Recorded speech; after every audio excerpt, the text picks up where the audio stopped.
secret Vegas rendezvous tightens the noose around a crumbling marriage.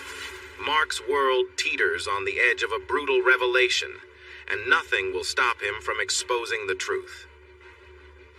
It took a funeral and my 3-year-old daughter to help me see something I had been avoiding for too long. I didn't want to acknowledge it, but suddenly, it was right in front of me. The funeral was for my grandfather, who had passed away unexpectedly, and my daughter Alyssa was there with me. The day after the funeral, we were at my mother's house, getting ready to go home. The car was packed with our bags, and I was putting Alyssa in her car seat. "Do you want to take your shoes off, sweetheart?" I asked her. I already knew what she would say, but I liked hearing her voice. "Yes, please," she replied clearly. I smiled and started to unbuckle her small shoes. I didn't ask about her socks because I knew she preferred them off. That must have come from my side of the family. I'd rather be barefoot than wear tight shoes. With her socks off and her little toes happy to be free, I gently tickled the bottoms of her feet.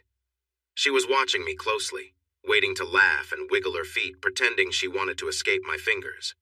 But really, she loved our game and would have been sad if I didn't do it. It was a special moment for both of us.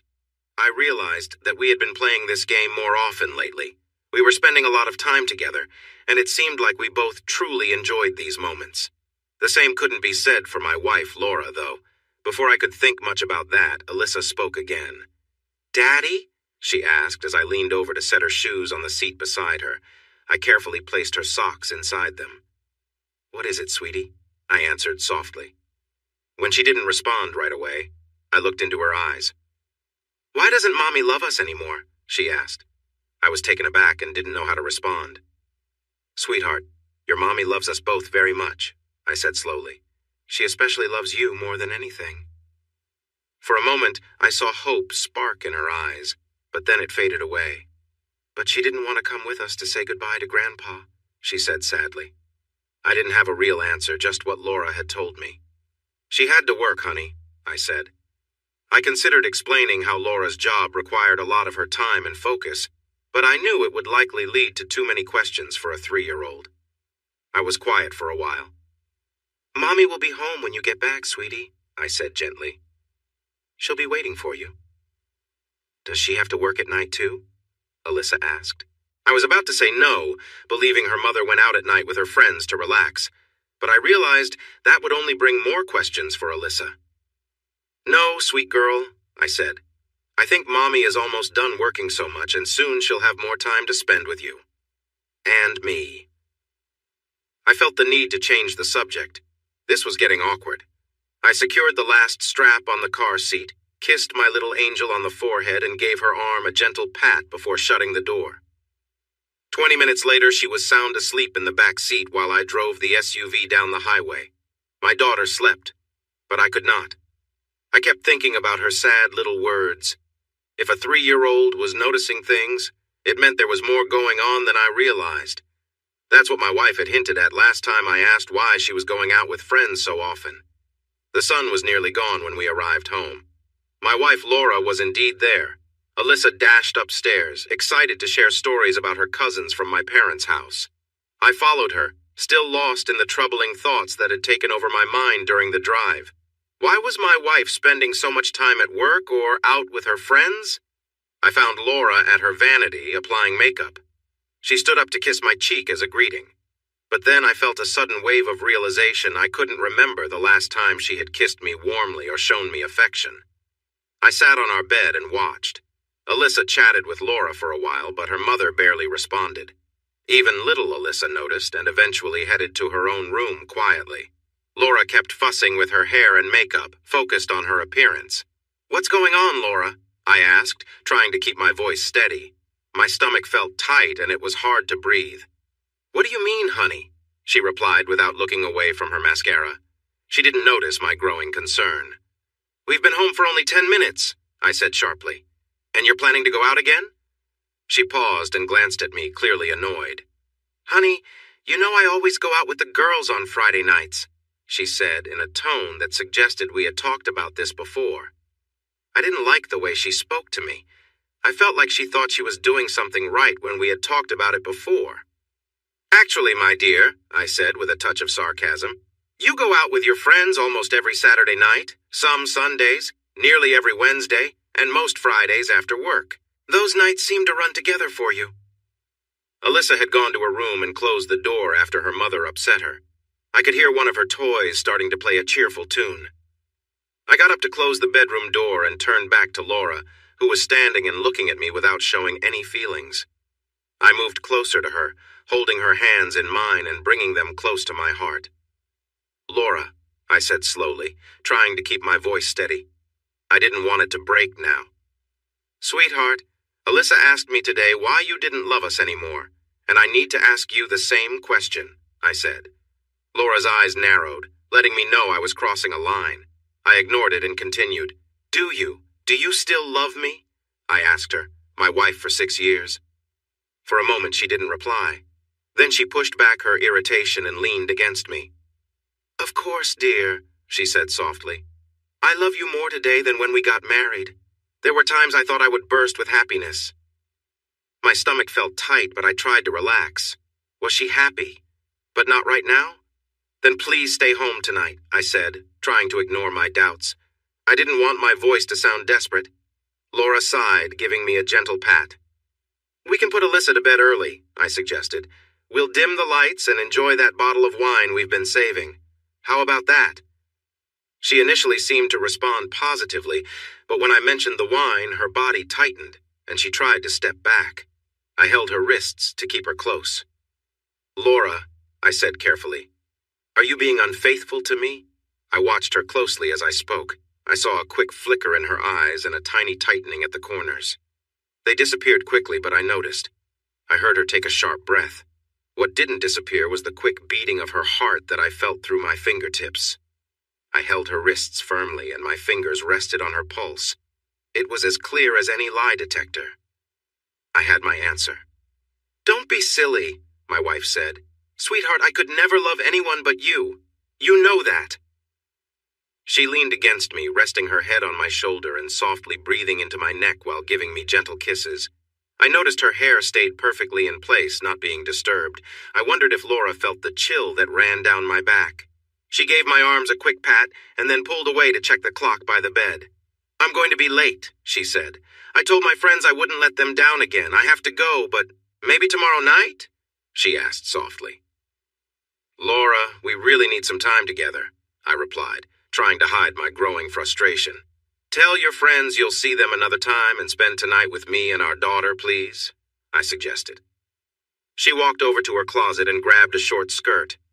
I can't let my friends down, she argued. Why should I do that?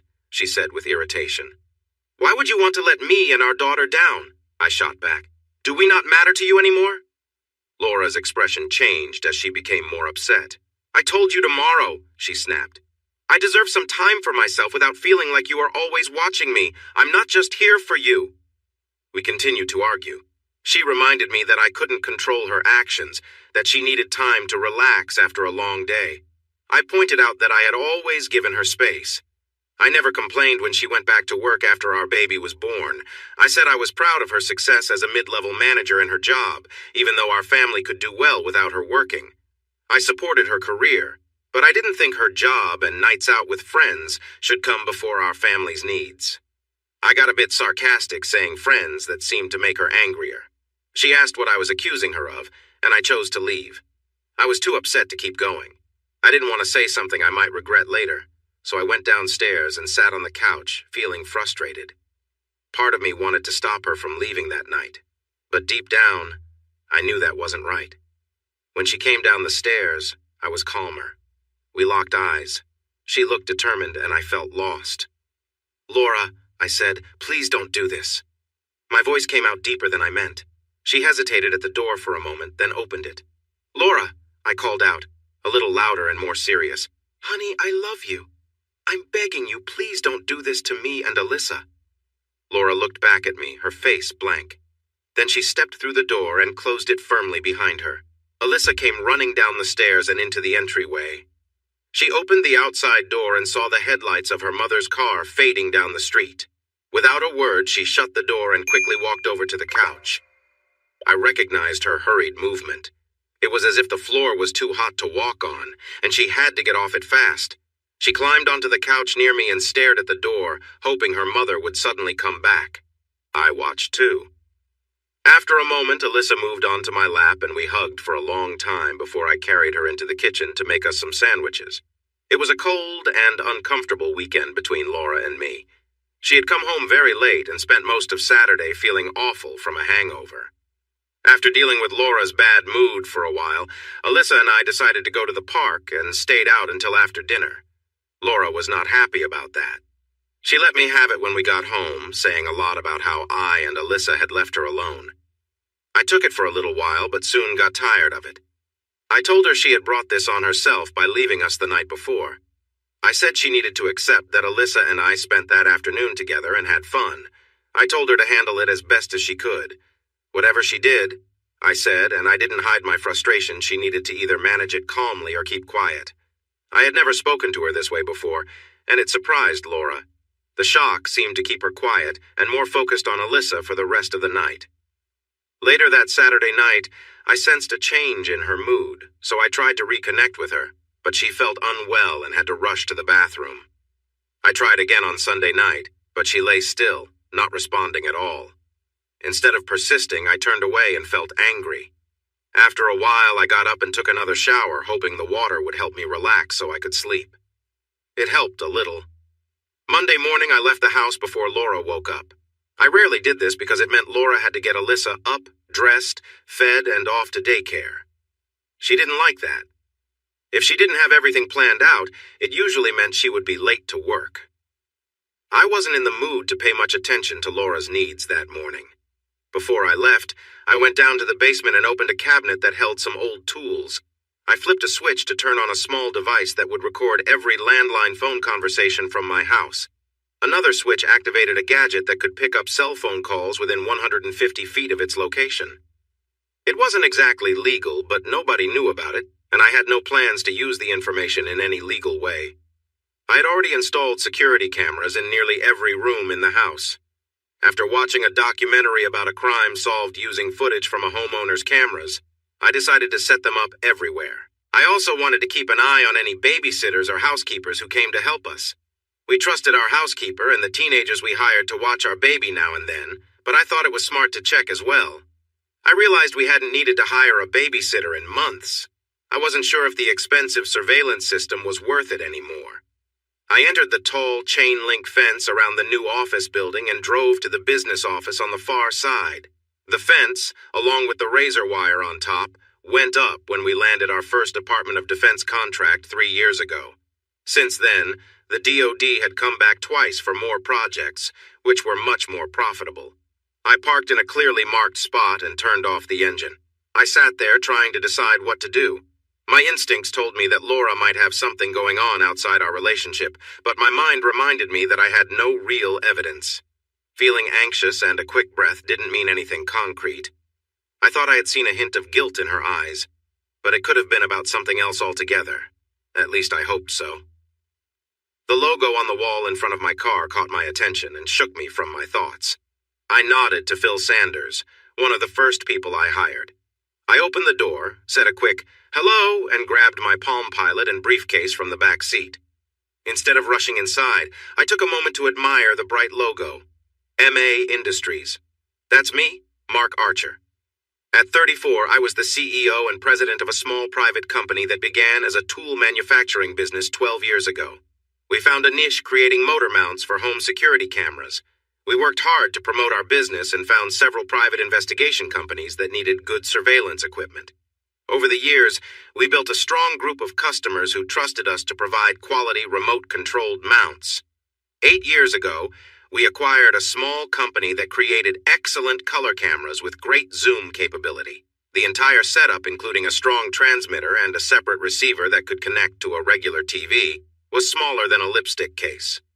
Now our small business had everything we needed, and we started to sell our products all over the state. We also planned to begin selling them online. After that, we merged with a couple of private investigation agencies and formed a department called Information and Surveillance Associates. Within a year, we opened branch offices in 3 more cities. Overall, Massachusetts Industries was doing well while keeping a low profile. In my office, I signed papers that my secretary, Maggie, put in front of me without checking them. They were routine documents that didn't require my attention, but they needed my signature. I liked to joke with her by calling her Radar, and I did so again. She always responded with a smart comment, reminding me to pay attention to what I was doing. Maggie was the glue that held our office together. When she was on vacation, things didn't run smoothly, and I worried about her retirement. To keep her with us as long as possible, I paid her well, along with the 3 vice presidents. She was aware of this, but they weren't. "Maggie," I said when she brought me my first coffee of the day, "can you have Carl Winters come see me?" "Sure," she replied quickly. She looked at me with curiosity. "Can I say why?" she asked. I shook my head, but then realized I needed to explain a bit. Maggie had been like a second mother to me since we started in a renovated warehouse years ago. "Just tell him I need to become a customer of his," I said slowly, not looking at her. She paused for a moment before speaking. "Oh, I'm really sorry, Mark," she said softly. She sniffled and left quickly. I watched her go, wondering what she might know or sense. Carl led our combined surveillance and private investigations division, and Maggie seemed to understand my intent without me explaining. "What's up, Mark?" Carl asked as he entered my office. I motioned for him to close the heavy oak door. I sat quietly, not really focusing on anything, while he took his first sip of tea from the large mug that Maggie had prepared for him when he got here. "Carl," I began, but I paused to clear my throat. It was tough to speak, and my stomach felt tight with anxiety. "Carl, I need to talk to you. I'm worried that Laura might be getting into something she'll regret," I said carefully. I was trying hard to choose my words, not wanting to say outright that I thought she was seeing someone else. "Oh no, Mark," he replied sadly. "I'm really sorry to hear that." We both took a deep breath. Carl set the mug on my desk and stared at his fingernails in silence. I didn't know what to say either. "Well," he finally said after a long pause, "we have everything we need to find out for sure. I can bring in some temporary staff to help so our regular team can focus on this. Can you give me details about Laura's work schedule, her cell phone number, computer logins, credit card details, stuff like that?" I nodded. I hesitated to suggest using our own people for this task instead of outsiders, but I soon realized Carl just wanted the best help possible. Sighing, I reached for my briefcase and pulled it closer. I had spent most of Sunday gathering account numbers and other important information I knew he would need from our documents. I had Carl set up my account as a client of Information and Surveillance Associates. I planned to pay from my personal account to avoid raising any questions. We talked about how to follow Laura to see where she went, who she was with, and what they did. I felt guilty, but I knew that wasn't right. The pain from the past weekend, along with what I'd realized on Friday night, made me feel more distant from Laura. I needed answers.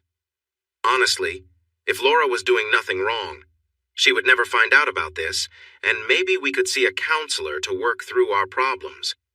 But if she was involved in something inappropriate, I needed to know. By noon, Carl's team had gotten into Laura's car at her office building downtown. It was easy since my name was on the title too, so I gave them my key. They placed a small microphone under the driver's seat. The tiny device could pick up sounds from a mile away and was sensitive enough to hear quiet conversations in the car. A GPS tracker was hidden in the trunk and quickly began sending out the car's location, accurate to just a few feet. Carl had 7 of his best people working on the case and had assigned 5 rental vehicles to the effort. All the cars and vans were checked by our mechanics to make sure they were reliable when needed. There was also a woman, a freelancer with great skills, who applied for a job at Laura's accounting firm and expected to start the next week. Carl told me to relax and let him handle everything. There were procedures for situations like this, and it was best for me to stay out of it for now. This only made me feel worse. If Laura was being unfaithful, it was so ordinary that there were already set ways to deal with it. He also told me I had a choice. If they discovered an upcoming meeting, they could intervene if that was my wish, or we could wait and gather evidence for a divorce case. I decided I wanted to interrupt any meeting they found out about. I didn't need to think hard. I just wanted my wife back. He nodded and asked me to avoid upsetting Laura in her daily life.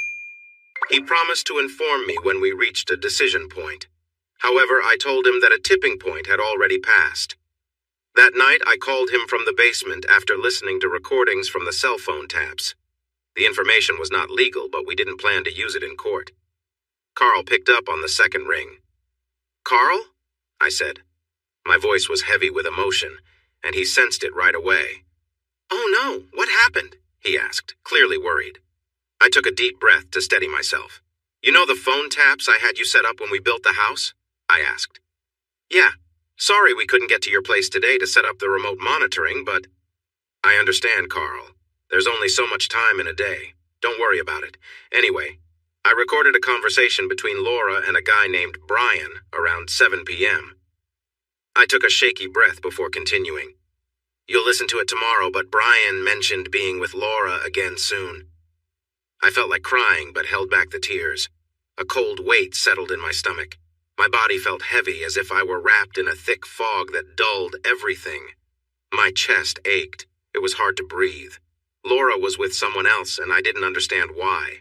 I couldn't think of any reason for her to seek affection outside our marriage, and it hurt to think about how she could betray me and our daughter. I tried to clear the tight feeling in my throat. "Anyway, Carl," I said when I felt calmer, "we need to change our plans. Tomorrow morning I will call Pete and start the divorce process with Laura, so now we need to gather as much evidence as we can." Pete is Peter Robinson, a well-known lawyer who works for MA Industries, and he is also my personal lawyer. "Yeah, Mark, I guess there's not much else to do," Carl replied, speaking slowly. "I'm really sorry, Mark. I don't know how else to say it," he said. His kindness helped a bit. "I know, Carl," I said, feeling a bit stronger. "Thanks, partner, but this is all on Laura. No one else is to blame. I have a little girl who will be heartbroken. She and I are the ones hurt by this, and I don't understand why Laura did it." I focused my thoughts. I didn't want to dwell on being the wronged husband after this moment. "Okay, I just wanted you to know we will start working on a new plan right away," I told him. "I'll see you in the office tomorrow morning, all right?" "Sure, Mark," he said. "Take care tonight, okay? Don't do anything you might regret," he said seriously. I knew he meant not to take any rash actions against my wife. "I'm fine, Carl," I assured him. "I looked over the recordings of this situation 3 hours ago, and I'm well past that." I paused for a moment. "I will tell you, Carl, I won't be with her tonight or any night. I'll have to come up with a reason, but I can't be close to someone who betrays me like this. There are limits for me. I know it might make things harder, but I just can't do it." My voice shook with those last words, but Carl didn't mention it. "That's okay," he said in a calming voice. "It might take a bit longer, Mark, but people who do these things often think they can hide it. They believe their secrets are safe, yet it's usually easy for others to notice what they're up to." I stayed silent. "Just hang in there, boss," Carl encouraged me. "This will work out no matter how it unfolds, you hear? You'll come through this even stronger." "I hope so," I said, but I wasn't sure. All I could see was a future filled with pain and embarrassment for me and my daughter. I hadn't even started to think about how badly this would affect her. "Okay, Mark, call me if you need anything, all right? Even if you just want to talk," he said. I promised I would and then pressed the off button on my phone. I turned the equipment back on to pick up any more messages between my wife and whoever she was seeing. That night, I slept in a guest room down the hall. I told Laura I had a dry throat and felt a bit stuffy, which might make me snore a lot. She quickly accepted this without saying much. I mentioned it would also be closer to Alyssa if she needed something at night. Laura hadn't known our little girl had wet the bed a couple of times last week, but she just shrugged it off and went back to her magazine. I could see that my daughter's struggles didn't seem to matter to Laura. The next afternoon, Carl came to me with a report. Laura's companion turned out to be Brian Collier, one of the accounting managers from her office. He was married and had a son who was 9 and a daughter who was 7. His wife's name was Pamela, and she worked part-time in another office.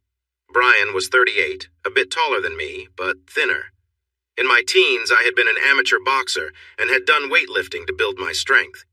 I stopped boxing when I went to college, but I still lifted weights a few times a week. The photo Carl found showed that Mr. Collier appeared to be more of a runner than a weightlifter. I wasn't sure what women found attractive, but I thought he seemed to be just average looking. I wondered what it was about him that made Laura forget our promises to each other and meet him. Carl had managed to get Laura's phone records for the last 2 years by using a contact he had. A quick look at the records showed that at first, there were only a few calls between them over several months. Then, about 6 months ago, the calls started happening weekly and soon after, daily. Now they were happening 2 or 3 times a day, mostly at night or early in the morning. Carl knew when I left for work and told me that Laura and Brian were talking almost every morning after I left the house. The evening calls were almost always started by Laura, likely when I was busy in the basement lifting weights with Alyssa by my side. The timing fit with my normal workout routine. "Do you know what happened around the time the phone calls started to increase?" Carl asked. He was very professional about everything, and I appreciated that. It made it a little easier for me to handle. I leaned back in my chair to think and rested my feet on the corner of my desk. Seeing me relax, Carl did the same on his side. Then it hit me. "Oh, maybe not. She went to a training seminar a couple of weeks before that in Chicago with a company that hired her firm to check their financial records," I said, feeling unsure. Memories started to come back to me as I thought. "You know," I said, but paused as a piece of memory came together in my mind. The rest of that week and the next 2 were quiet at home. Laura had canceled all but Friday's night out, and Carl's contacts confirmed the ladies went out to a couple of clubs, dancing with anyone who asked. They all went home afterward. Brian was a good husband and stayed home with his wife and kids. I read a report that suggested Brian's wife was not very happy to have him home, and she talked about his sudden change in behavior. I was surprised that the investigators' questioning of the girls didn't last long, but I suppose there was some arrogance in Laura and Brian's attitude toward me. After all, they had been friends for a while. Whatever it was, just 3 weeks after the investigators spoke to the Friday night group, cell phone calls began to increase and became more direct.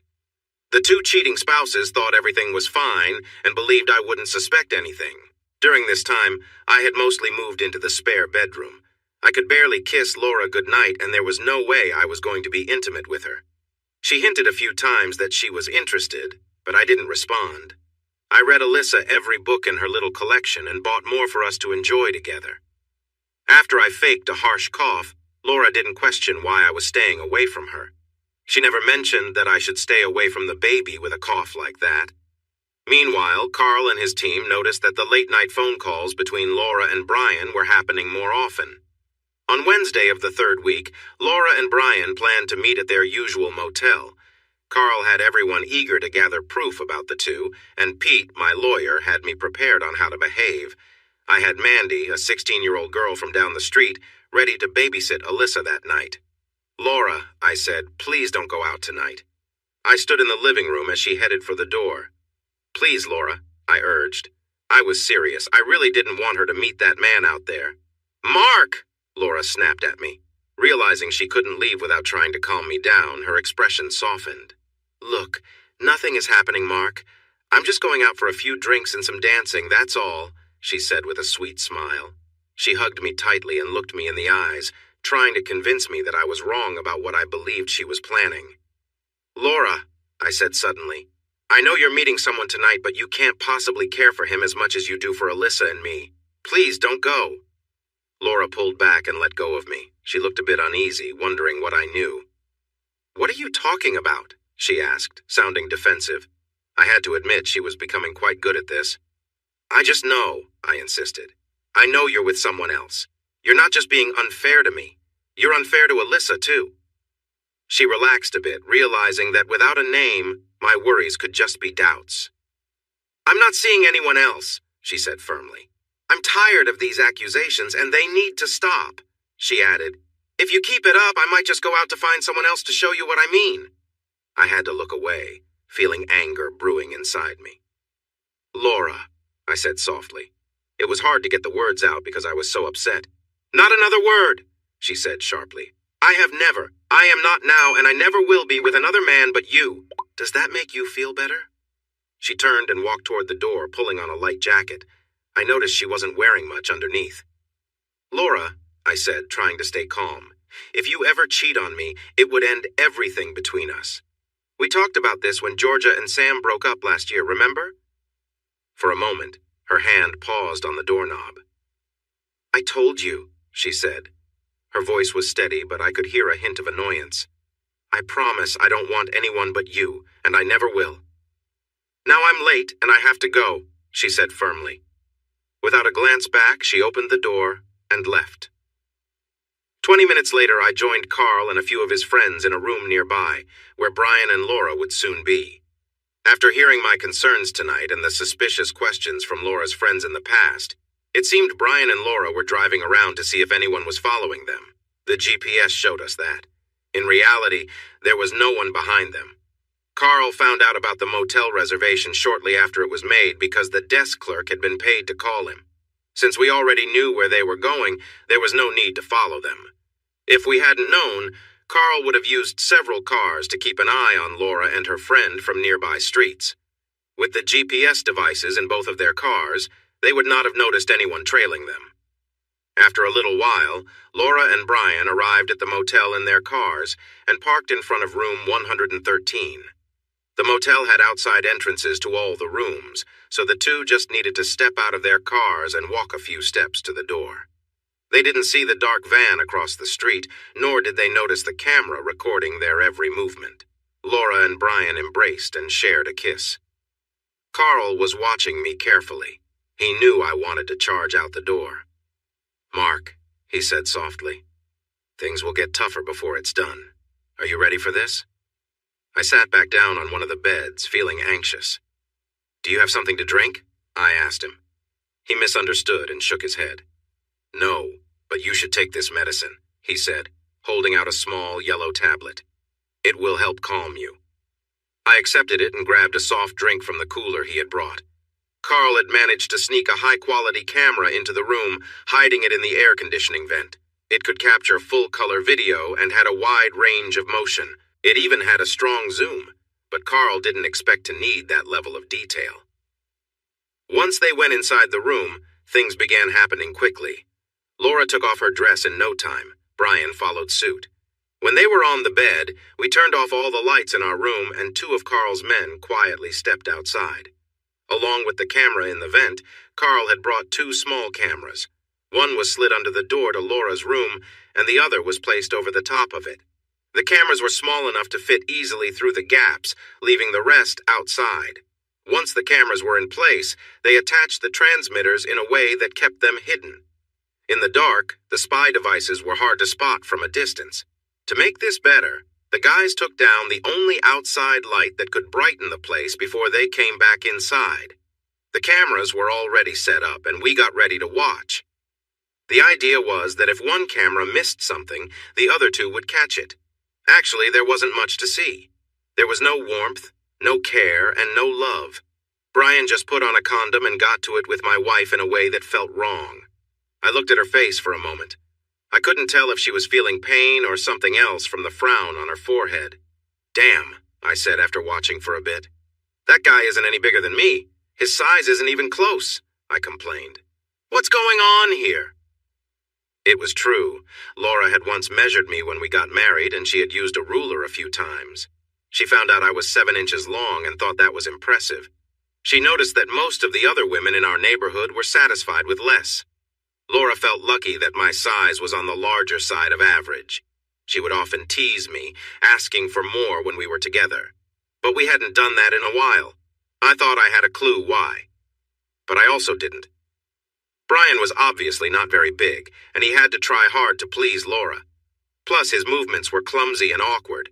I wondered what she saw in him. A bit later, I felt a small thrill. I noticed Sherry, one of Carl's co-workers, glancing at me for a moment. She looked at the TV screens, then shook her head and smiled. I thought I saw some curiosity in her eyes. We both looked away quickly. She worked with me, and I wasn't about to act carelessly at work. Still, she was charming. Maybe she wouldn't always work for me. An opportunity might come up soon. After a while, I decided to leave. There was nothing else to watch. Brian and Laura kept going through the same routine, taking breaks and then starting again. Brian had no creativity in their time together. They only changed positions a couple of times. Laura refused to let him do certain things, and it dragged on without excitement. I couldn't help but wonder what Laura saw in him and why she was risking our 6 years of marriage. The two cheaters didn't see each other for a week, and they were both very frustrated with the situation that kept them apart. It seemed like their schedules just weren't fitting together, and they didn't know how to fix it. One day, Kathy approached Laura with an idea for them to take a weekend trip to Las Vegas. The team investigating Kathy had gathered a lot of information about her. They discovered that Kathy had a reputation for being bitter and had distanced herself from her family because of past problems. During a phone call that neither realized was being listened to, Kathy shared more about her plan. She said that she had won 2 free tickets to Vegas through a radio contest and invited Laura to join her. It was clear from the conversation that Kathy wanted this trip to be a getaway just for the two of them. She even mentioned buying a large number of supplies for the trip. Laura quickly agreed to go, but she unexpectedly invited Brian along too. When Kathy heard about this in a later call, she didn't seem pleased, but she didn't say anything against it. It appeared that Brian had to cover his own expenses for the trip. He didn't seem thrilled about that, based on the short and irritated way he spoke during his last call. I couldn't believe he thought Laura should pay for him to come along. Pete, my lawyer, mentioned he was planning to serve Kathy with legal papers. She had known for a while that both Laura and Brian were married. By encouraging Laura to spend the weekend in Vegas, she was playing a part in the whole situation. Pete didn't believe she had any money to gain from, nor did he think the lawsuit would go far in court, but he aimed to make her feel the weight of her actions. He wanted her to think twice before causing problems for others. We debated whether to end this issue now with what we had from the hotel or wait until the Vegas trip. I was leaning towards stopping the deceit immediately and starting the divorce process with Laura. Pete thought it would be better to let things unfold a bit more. He believed that the trip and the lies involved would create undeniable proof of their disregard for their commitments. Lawyers have their own way of talking. What Pete really wanted was for Laura to clearly show she had crossed the line in her actions or words. As it turned out, he got evidence of both. The investigators were at the same casino hotel where Kathy, Brian, and Laura were staying. They were in one of the 2 towers, while Carl and 5 of his associates were in a room in the other tower, able to see directly into the room where Laura and her friends were. It had cost us $500 for the room clerk to give Laura a room on this side of the building, one that could easily be seen from where Carl was. Carl's contact mentioned that the money changed hands quickly, and the clerk probably thought it was the easiest money he had ever made. Just a couple of 100 feet from Laura's room, Carl had set up 3 cameras to capture what was happening. He told me there was a good chance they would capture something useful. He mentioned that people in high-rise buildings often feel a sense of safety due to their height and distance from others, which he had noticed in many of his previous cases. Even if the shades were closed, Carl's team had a device that could pick up tiny vibrations or sounds from Laura's room. We wouldn't get video, but the audio would be clear enough to identify the speakers if needed. Carl said this kind of technology had been developed during the Cold War by both Russian and Western spies to gather information. The phone call I was about to make was also going to be recorded. I was supposed to call Laura for one last effort to persuade her to stop her actions and come back to me. I knew it was just a script from my lawyer, but I secretly hoped it might work. I felt a mix of heat and cold rushing through me. My emotions were a whirlwind. All I knew was that I felt pain and had an upset stomach, even though I hadn't eaten all day. Carl and his team had left me at home, but I could still watch through the cameras they set up. A detective following them had seen them already drinking a lot on the plane. "Laura," I said into the cell phone. On the webcam, I could see Laura on the bed, trying to reach for the phone on the nightstand. Kathy was standing nearby, appearing to support Brian. "What?" she replied sharply into her cell phone as she pulled away slightly. I noticed that Brian had a different colored protection this time. It looked odd, but at least he was trying. Kathy sat on the bed beside Laura, directing Brian's attention, though it seemed he wasn't doing a good job of keeping her happy. Laura paced back and forth, looking uneasy. "Laura," I said again, "please, don't do this." I caught myself just in time from saying the man's name aloud. I was supposed to keep my distance and observe, not interfere or reveal that I knew too much. "Come home, please. We can figure this out." I tried to sound calm, using the exact words my lawyer advised. words meant to show Laura's choices as indifferent to our marriage. Laura, please think of Alyssa, think of what this could do to her. It's amazing how someone can keep hoping, even while watching their world start to fall apart. I loved Laura and wanted to see some spark of hope for us, but there wasn't any. I might still love her, but I didn't like who she was in that moment. She quickly reminded me of that feeling. "Leave me alone," Laura yelled into the phone. "I told you already I'm not doing anything wrong, and I'm tired of you not trusting me." I shook my head, watching her. How could she say that when she stood right there with someone else, clearly choosing to do what she wanted? Her words were quiet for a moment, and then she stepped closer to her friends, as if she didn't care if I watched. "Here's what, dear," she said finally in a sarcastic tone. "Maybe I'll go out and find someone new tonight just to make you right for once. How would you like that?" I was stunned at the bitterness in her voice.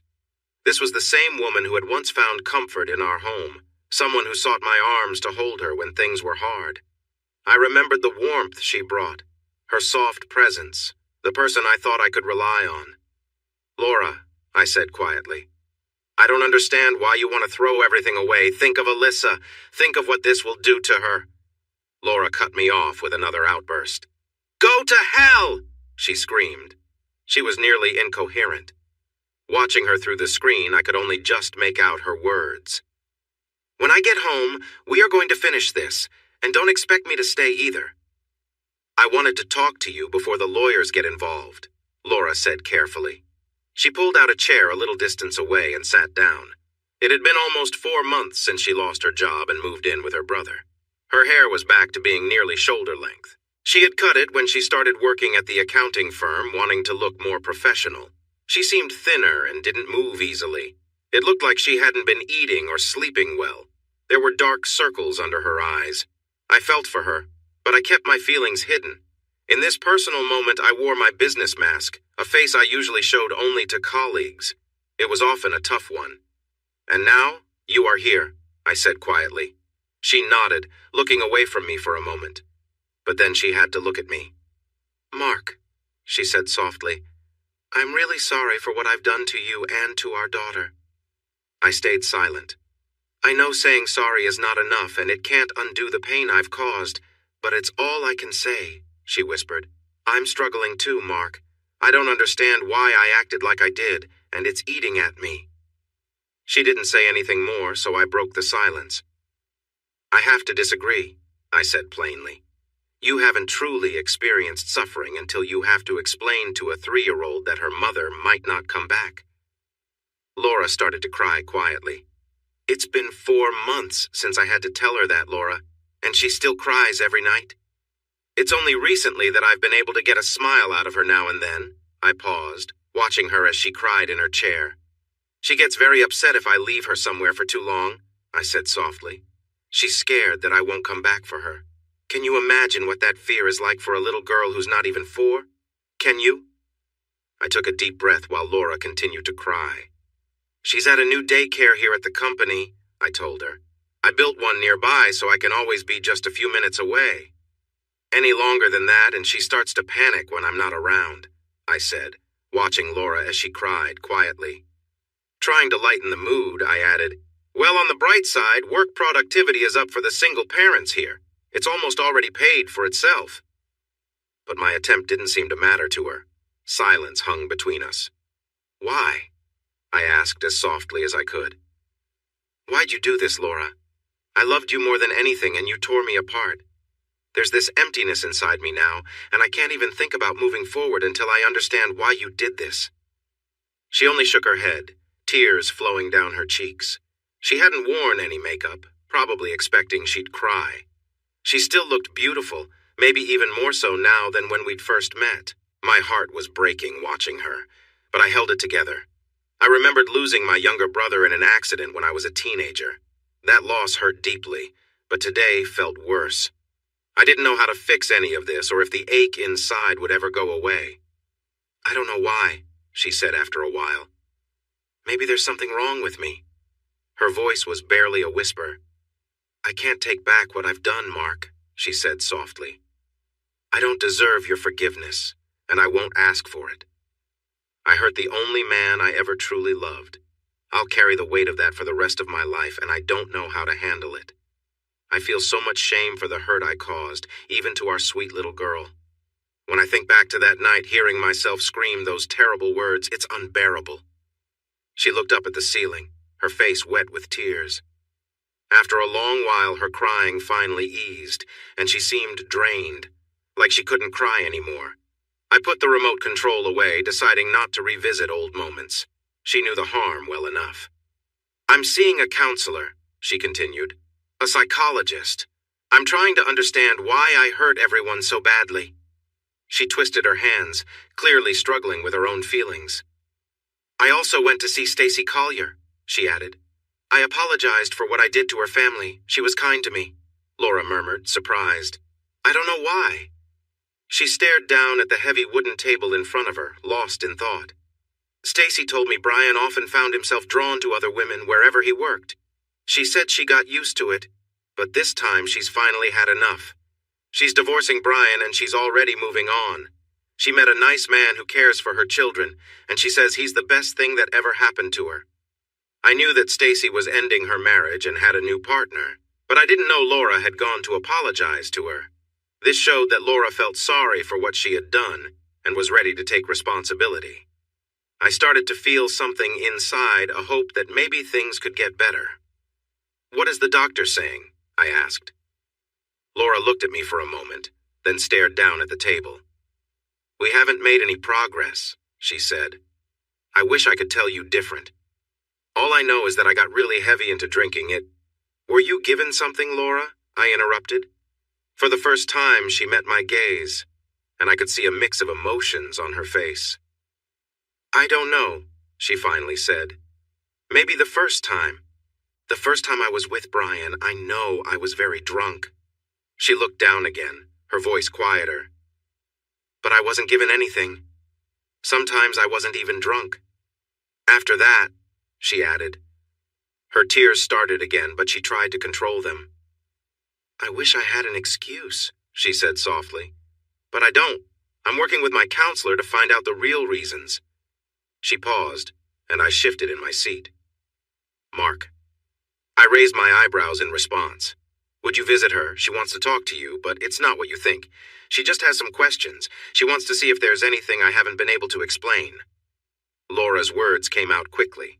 She seemed to want to share everything before I had a chance to react. "When?" I asked simply. Laura looked at me in surprise. "You'll go?" she asked, feeling emotional. I shrugged. "I'm still your husband," I replied seriously. "I'll do what I can to help you, as long as it doesn't hurt. Our child." I almost said my child, but I caught myself. Hope sparked in her eyes, growing stronger. I almost said something harsh to remind her there was little chance for change, but I stopped myself. I was ready to consider anything that could be best for my little girl. I had loved Laura deeply, and I still did. Love isn't something that can be turned off easily, but that didn't erase the deep hurt I felt either. Still, I had to think of my daughter, and that priority was undeniable. It held more weight than anything else. I would do anything to help her heal. "Tomorrow afternoon?" Laura asked, her voice shaky. "Is that too soon? I can call and see if she's available another time. Is 2 o'clock okay?" "Yes, tomorrow afternoon at 2 o'clock works for me," I replied. "I'll be there." Laura began to cry again, but there was a spark of hope in her eyes.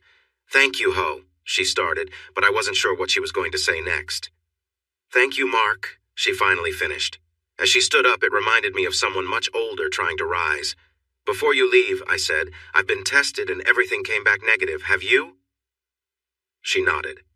"I always made him use protection," she replied bitterly. "At least I did that." I sat quietly for a moment. Protection isn't always foolproof, but my results were clear. "Laura," I said calmly, "do you have anything else you want to say about the difficult months we went through?" She flinched at my words, but sat up tall and met my gaze. "No," she said quietly. "I told you I'm very sorry for what I did to you and Alyssa. I don't know why I acted that way, and I can't even begin to ask for your forgiveness. Those are the things I needed to say, and I wanted to ask if you would talk with Dr. Jameson," she added. I paused, waiting for her to share anything else. She seemed as if she had finished everything on her list. Laura, please sit with me, I invited. She took a seat and turned to face me, her hands folded neatly in her lap, waiting for me to speak. When your lawyer asked if I would meet with you, I pictured a lot of different things. I wondered if you would yell at me like you did that night in Vegas. I paused, noticing her head droop in response. I remembered the shame on her face when she realized what she had done. I tried to reach out to you again, she said softly. Once I understood everything, I felt so overwhelmed with guilt. I knew that feeling. It was clear in the footage Carl had shown me. She had barely engaged with someone else before breaking away to grab her phone in a panic. Laura had been crying and upset, showing real remorse for her actions. It was too late to change things, but the sincerity was there. I understand, I said gently. When I heard that you wanted to say sorry, I thought you'd try to make excuses like, it just happened, or it didn't mean anything. I often see that on those reality shows about unfaithful couples. If you'd said those things or tried to blame it all on me, I would have had you asked to leave right away. Laura shook her head, tears streaming down her face again. I poured her a glass of cold water from a jug and slid it across the table. She thanked me with her eyes. You didn't say anything like that. Your mother told me you never spoke poorly about me to your family. She said you took full responsibility from the moment you went back home. Laura lifted her hands, looking lost for words. I took a deep breath, feeling anxious about what I might be about to do. It felt like a step back from a strong position, but I had a daughter who was struggling with her fears. It had been ages since I heard her joyful laughter. If there was even a small chance to bring that back, I had to try. I needed it for my own peace, too, as the sadness inside me was becoming too much. Laura, I said gently, there's a restroom over there. I pointed to a small door off to the side. Why don't you go and freshen up a bit? She nodded, relieved to have a moment away to compose herself. Before she walked too far, I grabbed a bottle of eye drops from my desk and placed it near her hand. Here, I said softly as she stood, use a little of this. It should help with the redness in your eyes. She nodded again in thanks. I picked up the phone and pressed a button for my assistant downstairs. Maggie, I said when she picked up, can you please bring Alyssa from the daycare center to conference room C? Thank you, Maggie. I hung up the phone. Laura was halfway to the restroom when she suddenly turned around, looking at me in disbelief. She couldn't believe I had said what she thought I had. For a long moment she just stared, unsure if I truly meant. Laura, I said gently, I would have let you see her any time you wanted. I would never keep her away from you, you know that? She lowered her head again. I felt too guilty about what I'd said and how I'd been treating her, she admitted. I worried that I would start crying and couldn't stop. That wouldn't have helped her at all. She stood there for a moment, lost in thought. Are you sure this is okay? She asked me softly. I looked into her eyes, searching for any sign that it was fine or not before time ran out and Alyssa entered the room. I made a quick decision, trusting my instincts as I often do in business. She'll be here in a few minutes. Don't you think you should get ready to see her? I said quietly. Laura started crying again, but she smiled through her tears. She turned and hurried into the restroom, trying to wipe her tears with a tissue as she went. I looked out the big window at the bright sun while I waited for my daughter to come upstairs. Thank you for being here, Mr. Archer, said a neatly dressed but strong-looking older woman. Can I call you Mark? She asked. I shrugged. Can I call you Janice? I replied. I had seen her name on the door outside. She looked surprised and finally locked eyes with me instead of looking away. I think I should keep things professional, she said. So please call me Doctor if that's all right. Her calm voice made it clear she meant no harm. I nodded in agreement. Professional works for both of us, I said. She stared at me for a moment, tapping her pen on the notepad in front of her. I held her gaze. Laura told me you let her see her daughter yesterday, she said. I'm not sure if you know how much that meant to your wife. I snorted in response. Doctor, don't treat me like I don't understand, I said, my voice a bit sharper. I didn't wait for her response. Of course, I know how important it was for her, and for our daughter too, I added. The doctor looked at me, her expression uncertain. Yes, she said slowly. It was a good visit for both of them. I hope you plan to let them see each other again. I nodded. As long as I can see progress in Laura's situation, I said plainly. I told her yesterday, and I'll tell you now, Doctor. If she goes back to her old ways, I won't hesitate to stop those visits. Dr. Jameson looked at me closely. But then I may need to find the best specialists for my little girl, I said quietly, because both she and I would be struggling. The doctor was silent for a moment. You are a very insightful man, Mr. Archer, she said thoughtfully. You have a firmness about you that surprises me based on what Laura has told me. I understand that you show one side to people at work and another side to your family. She stared at me thoughtfully for a long time. Allowing Laura and Alyssa to be together and hoping they could start to heal shows that you care deeply for your family, she finally said. There didn't seem to be a question in that, so I remained quiet. Do you know Laura cares for you so much that she is feeling guilty about what she did? The doctor surprised me with her comment, perhaps expecting me to react quickly. I looked at her calmly and paused before replying. Yes, I know that, I replied. But love might not be enough to overcome this, I added. Do you understand that there are many deep wounds my daughter and I carry that have only just begun to heal, and there's no guarantee they will ever get better? I looked at my wife's doctor, feeling a bit defiant. I sensed that the doctor thought Laura was the one in pain and that I might be the cause of her struggles. Dr. Jameson looked at me with more understanding than I anticipated. Yes, Mr. Archer, I do understand. Trying to help those wounds heal is my job here, she said softly. I hope I can assist all of you in coming to terms with what occurred and finding a way to move forward as a family. I shook my head. Doctor, before we even think about moving forward, I need to know why this happened, I told her. Laura caused so much hurt that I don't know how I can ever feel whole again. If I can't heal, we will never be a family again. I stared directly at the doctor. I was aware that I was showing some defiance now. I felt anxious as well. I had allowed this woman, a psychologist, but still a woman, to peek into my feelings.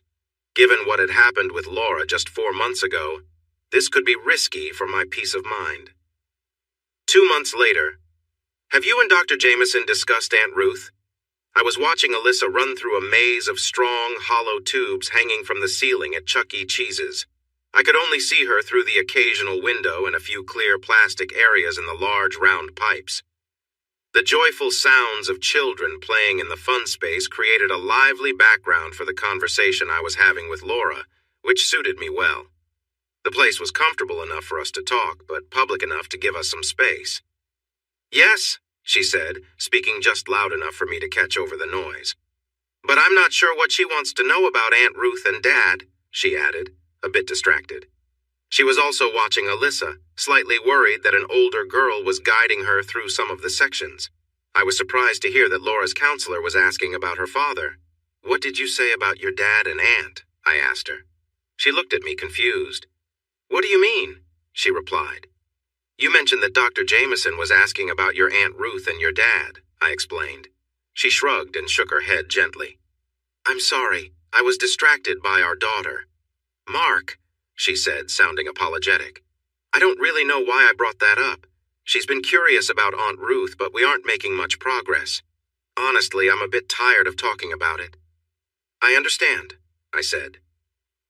After a long talk with Dr. Jameson a few weeks ago, I was paying more attention to what Laura said. Aunt Ruth was your mom's sister, right? I asked. Laura nodded.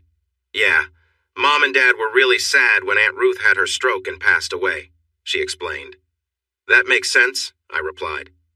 Ruth lived with your parents for many years, didn't she? I was trying to piece together some unclear memories. I didn't know her family well, but I liked them. Yes, Laura said. She got up and walked a little to see our daughter, who was playing nearby. Alyssa was a bit late getting to the next clear section of the tubing. I was confident we would see her again soon. Your parents were close to Ruth, huh? I asked when Laura returned to me. Yes, they were, she said. After Aunt Ruth's husband died, she moved in with Mom and Dad. That was about 25 years ago, I think. Just then, Alyssa came running towards us, with another girl following closely behind. Introducing her, Alyssa said the girl's name was Terry, and she was almost 5 years old. Terry's parents waved from a nearby table, smiling as Alyssa offered her a slice of pizza. Terry had a younger brother and a baby sister, both of whom were crying, and their parents looked busy. Laura and I chatted for another 45 minutes while the two girls enjoyed their pizza and played together. I was trying to understand more about Laura and her background. I looked for deeper meanings in everything she said, which was tiring. I felt a strong urge to express my frustration over her actions, but Dr. Jameson had made it clear that Laura was going through a tough time emotionally.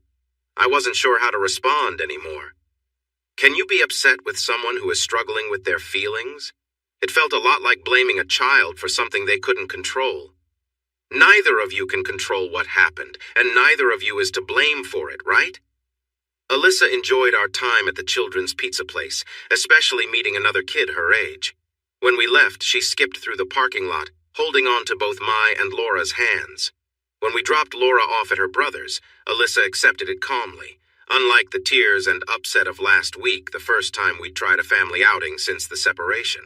I'd explained the situation to Alyssa in simple terms, like when she was sent to her room for misbehaving. She seemed to understand and was better able to cope with being apart from her mom this way. When she asked why her mom wasn't with us, I explained that just as I didn't tell others when she was sent to her room, it wouldn't be fair to discuss her mom's actions. Alyssa didn't like that but accepted it, letting it go surprisingly easily. She fell asleep on the way home.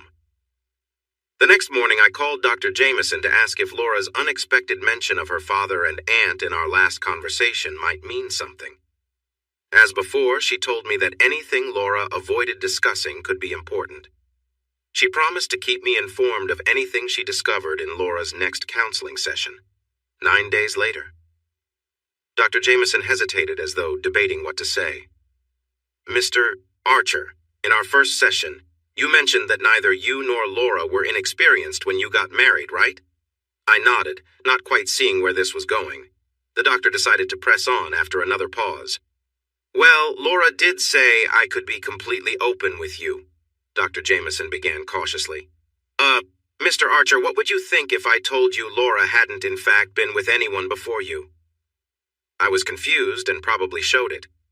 Mr. Archer, Laura didn't technically meet the definition of inexperience, but you were the first person she'd been with. I leaned back, taken aback. Doctor, I'm not sure what to say, I replied. I didn't get that impression she seemed as ready as I was. I don't really understand. Because you had experience, you naturally led her through it, likely without even realizing she lacked any, she explained gently. Somehow, she got the impression that being experienced mattered to you. She'd been using, well, let's just say practicing on her own, but that's all. I looked at her without understanding.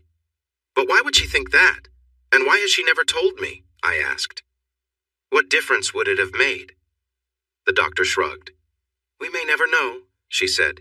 It could have been a casual comment, or the absence of one. A simple action. There's no way to tell.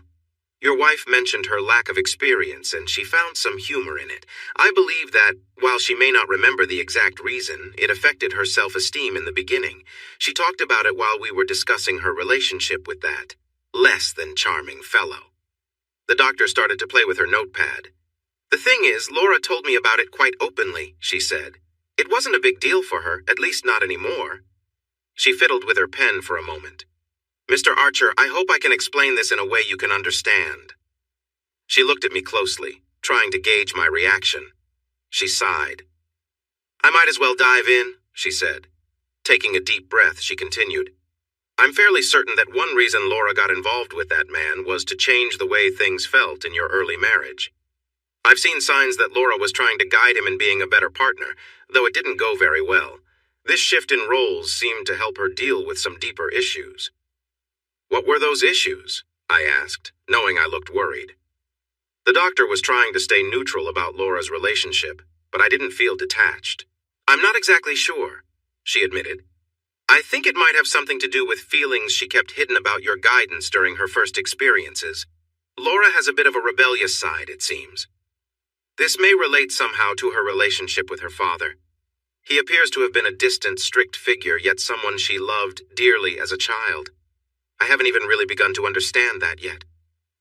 I opened my mouth to speak, but the doctor raised her hand to stop me. It won't all come out at once, Mr. Archer, she said. Some days we might make a lot of progress, while other days we might not move forward at all. In fact, some of the leads we have could turn out to be incorrect. This isn't an exact science, she said firmly. But couldn't she have worked through those feelings with me? Couldn't she have talked to me about it? Together?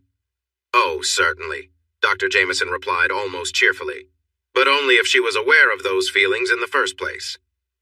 Instead, she chose a different way to reach her goal and also dealt with some other issues along the way. Oh, I see that word isn't your favorite, she said, noticing my reaction. Let's call them problems instead. That works, right? That brings up a good point I wanted to discuss, she continued. Unfortunately, we only have a few more minutes. I'm sorry I couldn't change my next appointment to give us more time, but I thought it was important to talk to you and keep you updated. She paused, looking for the right words. Mr. Archer, things are going to become more difficult. It will get confusing, and I see that you are still holding on to your anger about what has happened. I understand that, and Laura does too. I need you to acknowledge that anger within yourself as well, okay? I nodded. I realized I would need to push down some of my instincts while I considered Laura's emotional struggles. I was willing to do this, but it also bothered me. I couldn't understand why Laura had betrayed my trust. Still, I needed to focus on Alyssa's well-being above everything else. I would continue down this path for her sake. Remember that our discussions are simplified. You asked me to explain things in a way an engineer could understand, right? I'm trying to meet that request while also being honest with you about Laura. I'm not saying you're not smart enough to grasp all the complex feelings and thoughts and human emotions. It's just that you don't have a background in this area. I also consider myself smart, but I wouldn't know how to explain things like vectors or forces. You understand those concepts. They're part of your everyday life. Your mind can handle those ideas while mine struggles with them. Do you see what I'm saying? Meanwhile, you might be thinking of a simple way to define a vector, haven't you? I bet you could come up with a definition that makes sense to me, right? But could that simple explanation actually help the engineers working with you? Probably not. I didn't think so. Do you understand what I'm trying to say and why some things might always be unclear? I gave a little sniff and showed Dr. Jameson a slight smile. All right, Doc, I said. You got yourself off the hook with that last part. You know that, right? Young man, she responded with a calm smile. Why do you think you're paying me so much? 3 weeks later. Honey, I think you should do it. You've said many times that you and the doctor haven't made any progress for weeks now, right? I could have kicked myself. I hadn't wanted to use the term of endearment. It slipped out as I tried to persuade Laura to do something she wasn't keen on. For some reason, getting her to agree to a form of treatment had become my responsibility too. I think the saying is grin and bear it. I did, but I wasn't happy about it. Laura looked up at me as we walked together in the park. She was biting her lip and looked worried. We were close together, but we weren't touching. But it feels like such an invasion, she said with a hint of irritation. I didn't like the tone of her voice. For the first time in a long while, I gently took her wrist and turned her to face me. Her cheeks turned red. I knew her well. She felt a thrill from that small touch. The simple gesture meant more to her than it did to me. I wanted to ensure I wasn't leading her on. I scanned the area and spotted a picnic table under a tall tree a little way off. I let go of her wrist and pointed toward the cool shade. Look, Laura, I said as convincingly as I could, you and Dr. Jameson both agree you aren't making any headway in figuring out your reasons for what happened, right? She nodded. We reached the table. Laura sat down and I sat across from her. It was much cooler in the shade. Texas summers can be really hot. Then don't you think we need to get this moving again? Shouldn't we be willing to use anything we can to get things back on track? Laura gazed out over the park, looking troubled. The grassy area was mostly empty, with just a few trees scattered around. We had plenty of privacy. I know, Laura replied after a long pause. But it feels like putting me in a trance and exploring my mind is uncomfortable. I just don't know if I can do it. Please understand. Mark, I really don't think it will help. How can you be sure? I asked, my voice a bit sharper than I intended. Laura flinched at my tone. I just don't believe it will be beneficial, she said defensively. She and I can talk a lot more, and I don't mind that. I'm being as open with her as I can, Mark. I was quiet for a long time. Laura was being stubborn, and it felt unreasonable. I had a long phone call with Dr. Jameson, who urged me to encourage Laura to try psychiatric hypnotherapy. She believed Laura was hiding something deep down, something she didn't want to face. The doctor thought that if they could bring these hidden feelings to the surface, Laura could handle them better. The doctor believed there were some tough memories or disappointments that Laura was keeping buried. She felt that bringing these feelings to light would help Laura solve her issues. I wasn't as sure, but it seemed to make sense. I was curious about what Laura might be hiding, assuming she wasn't doing it on purpose. "Laura," I said slowly, "I'm really trying hard to support you through all this counseling. It's very hard for me when I don't understand why you had a long affair." I took a deep breath to calm myself, as anger crept in when I thought of her betrayal. I spoke again. "I need to know why you put so much time and energy into this other person, especially when it hurt Alyssa and me," I told her. "If you don't talk about it, I won't be able to move on. I'll always feel like I've been tricked, that you took something small from our past and used it to justify being with someone else." "That won't work for me, Laura. Even if I try to set aside my hurt, that doubt will ruin us later. But we won't get to that point because I can't ignore this pain. If you don't take this next step, you might as well decide to end our marriage." I paused and watched as Laura leaned over the picnic table, resting her head on her arms while she cried. I tried to stay calm, but it was tough. I considered telling her I might take our daughter away too, but I knew that would be cruel. I decided to keep that thought to myself. I didn't want to use our daughter as a bargaining chip. After a while, Laura's sobs quieted down, and she looked up at me with tear-filled eyes. She nodded her head firmly. "Okay, Mark," she said hesitantly. "I'll do it." The pain on her face was clear. "That's good, honey," I replied, not minding the term of endearment this time. "Will you come with me?" she asked, almost in a whimper. She held her breath and looked tense as she waited for my response. I didn't think twice. "Of course," I said with a soft smile. "Where else would I be?" She smiled back and took my hand in hers. We walked together toward my SUV. I found it wasn't as uncomfortable as I had expected. A week later, Laura had her long meeting with Dr. Jameson 3 days ago on Friday afternoon. I was there, keeping my promise to Laura, but I couldn't go into the room with them. The doctor said it was important for Laura to focus on just one person during the session. If I was in there, she would keep looking at me for help. So I waited in the reception area, trying to remember the articles in the magazines lining the rack. By the time I left, my neck felt stiff. Laura came out of the doctor's office looking pale and clearly disturbed. She didn't want to talk to me, and the doctor didn't either. I felt frustrated. I had waited for 4 hours, and neither of them wanted to share anything. I knew the doctor had met with Laura again for a few hours on Saturday and a bit on Sunday, but I still had no idea what they discussed. I was eager for answers. "Good morning, Mr. Archer," Dr. Jameson said kindly as she sat behind her desk. She leaned back in her chair with her elbows on the armrests, hands resting comfortably on her lap. The doctor seemed calm, but Laura looked far less pleased to be there. I stood in front of the mirror, gazing at my reflection. I looked the same as always, or at least that's what I hoped.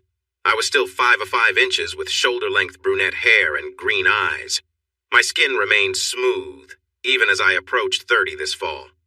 The faint freckles on my nose were still there. When I take off this dress, I'll see the same shape I've always had. Mark never noticed the slight difference between my two sides. To him, they were both perfect. I wish that were true for me, but I saw it differently.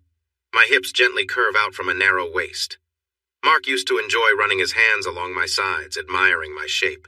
He liked to watch me move around and said only someone beautiful could walk with such grace. He doesn't say those things anymore. I feel lost these days. I look into my eyes in the mirror, but I see nothing clear. I can't explain to Mark how much I ache knowing I've hurt him.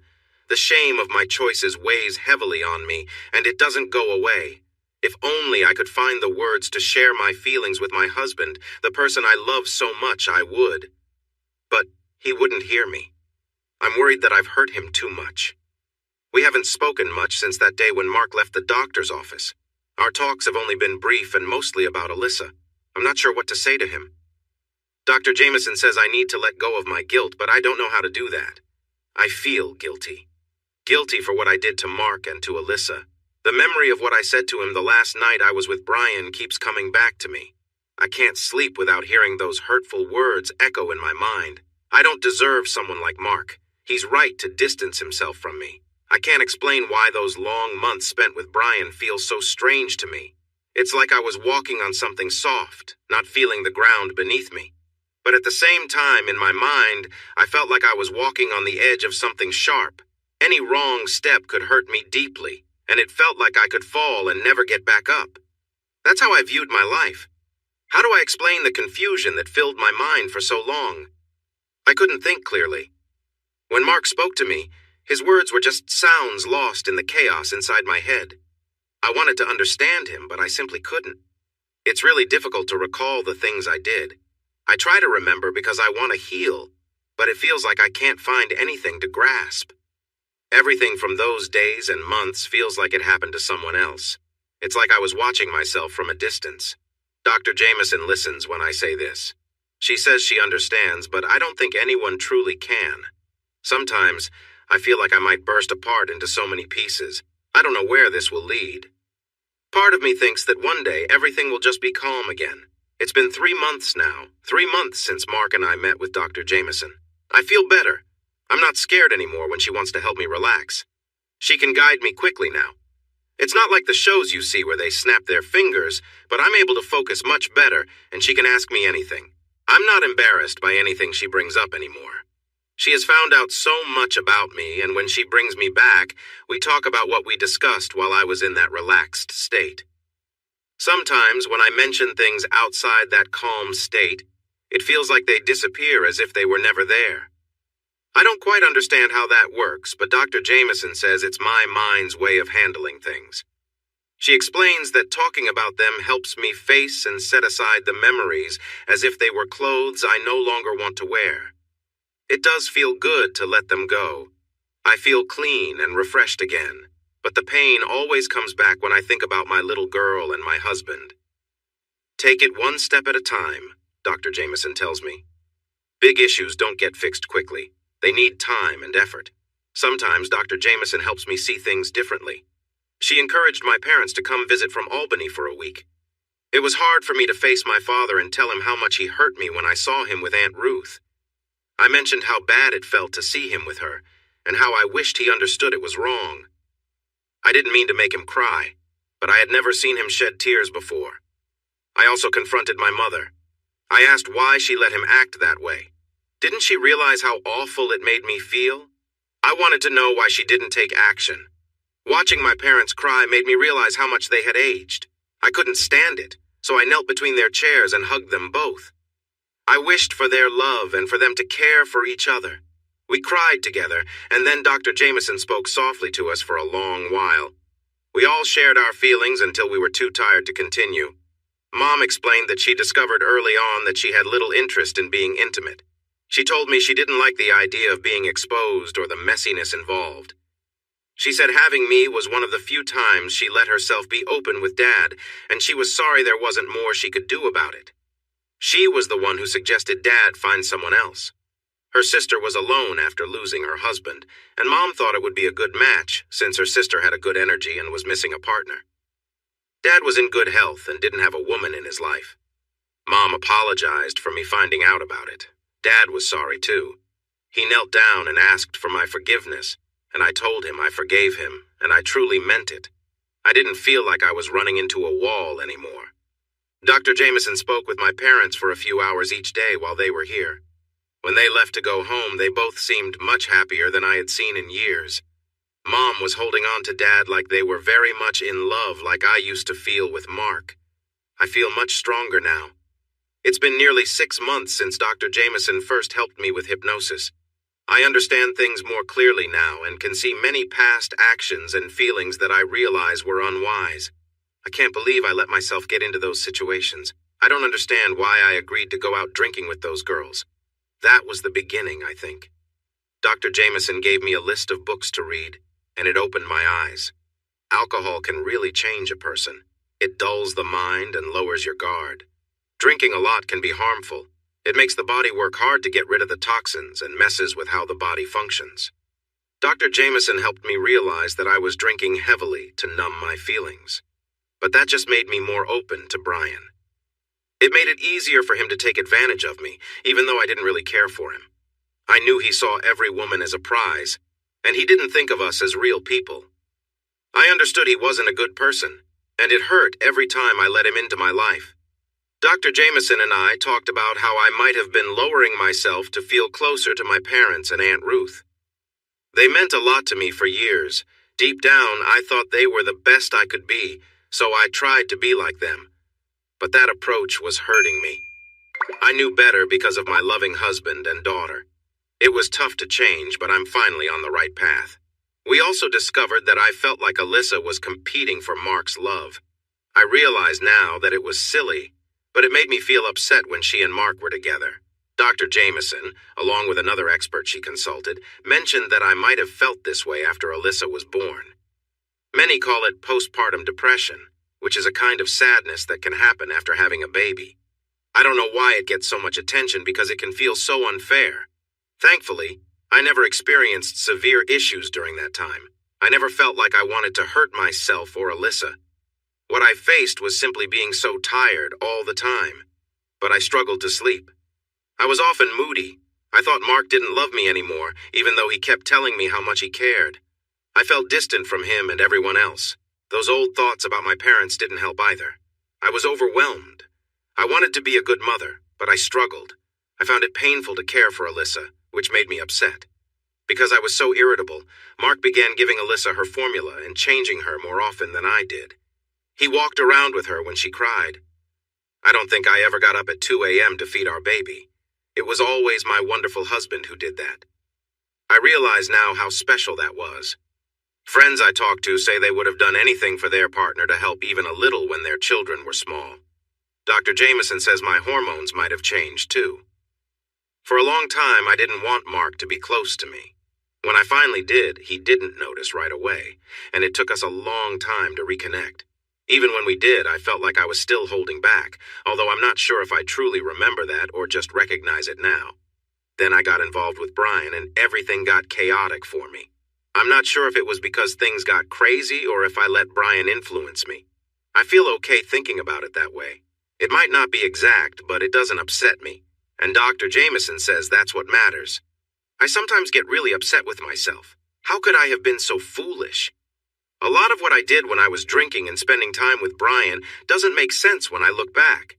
It has been 8.5 months since my husband and I talked with Dr. Jameson about my first hypnotherapy session. She calls it deep relaxation hypnotherapy. She can get annoyed because she says anyone can hypnotize someone on stage. But a real expert can help people with their struggles using those techniques. She has taught me how to relax myself and helped me recognize when something bothers me from deep down. It's really simple, and it frustrates me that I didn't learn it sooner before things got so out of hand. Sometimes I feel a lot of shame for what happened with Brian.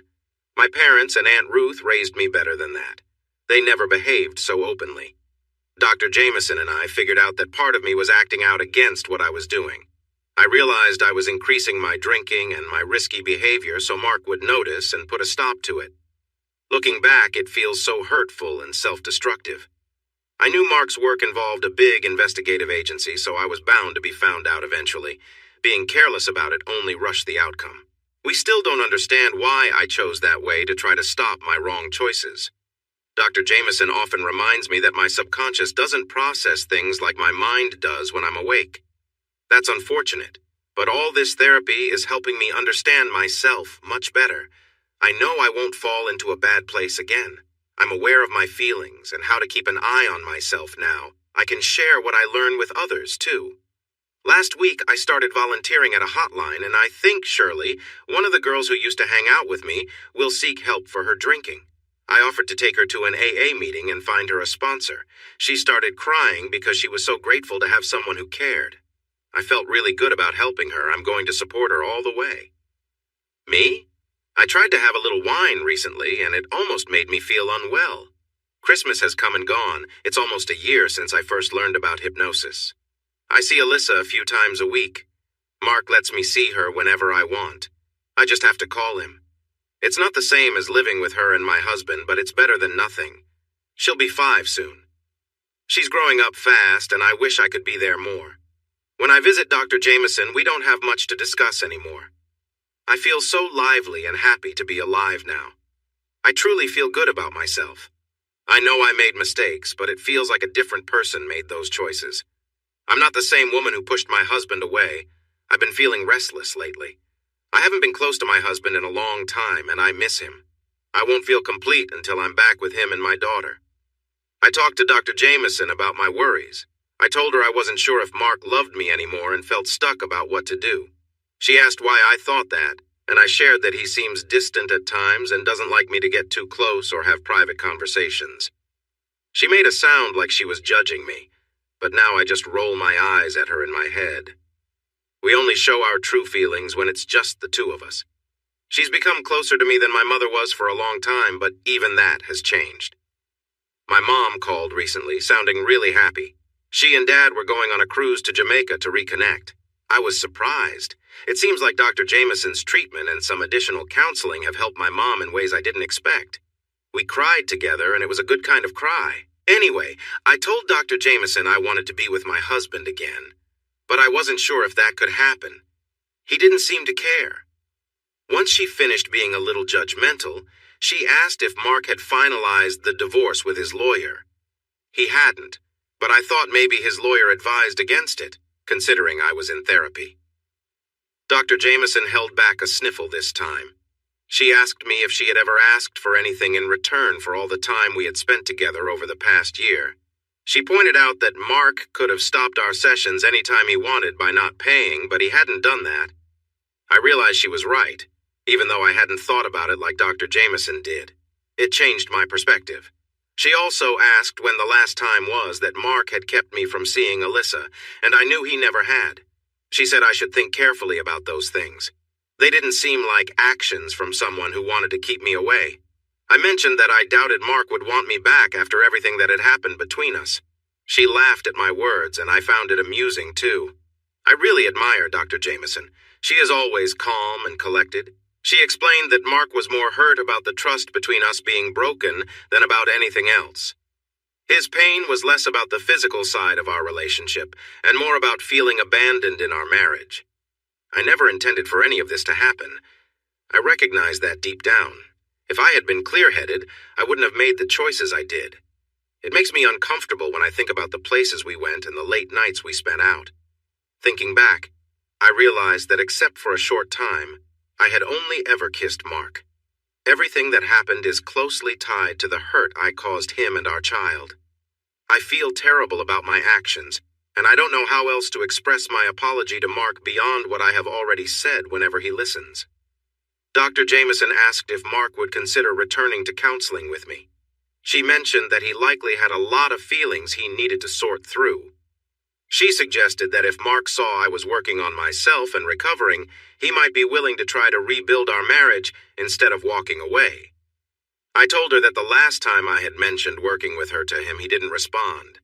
Dr. Jameson asked how long ago that was, and I had to think. It had been several months. She reminded me that a lot can change in a short time. She said Mark might be waiting for a sign from me that I wanted to work with him to save our relationship, or, even better, to find a new way forward together. Then, our time was up because her next appointment arrived. All of this made me reflect. I noticed moments where Mark didn't seem to completely cut me off. I remembered seeing him watch me as I walked away after dropping off Alyssa, and I started to wonder if I had misread his expression, which could have shown pain instead of indifference. I think I'll call him tonight. He always gets home by 6 p.m. because he takes care of Alyssa full time. After dinner, they play games, watch Disney Channel, or read books together. He seems happy during that time. I think I will call him to see if he would like to join some of my therapy sessions. Maybe being there will help him understand how I am doing.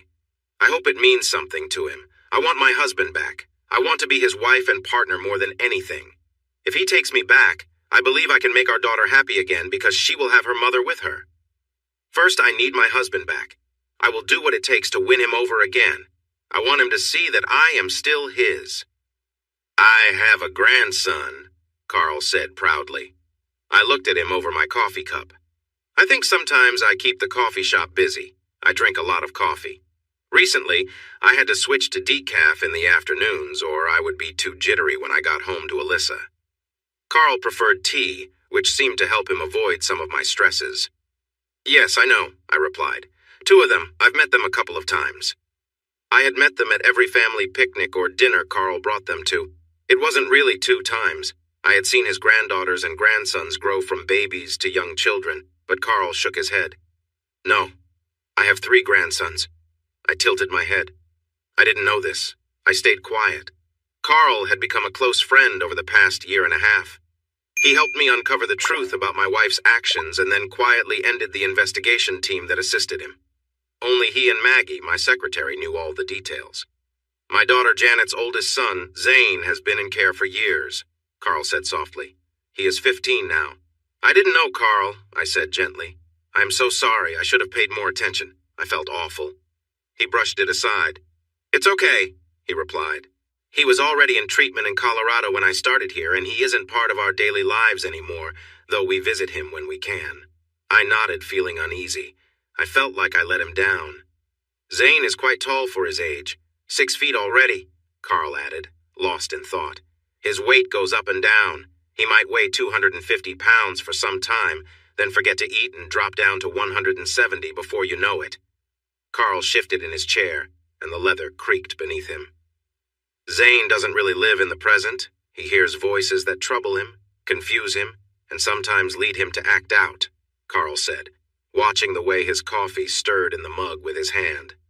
Physically, he's very strong, but mentally he's quite young and hard to manage.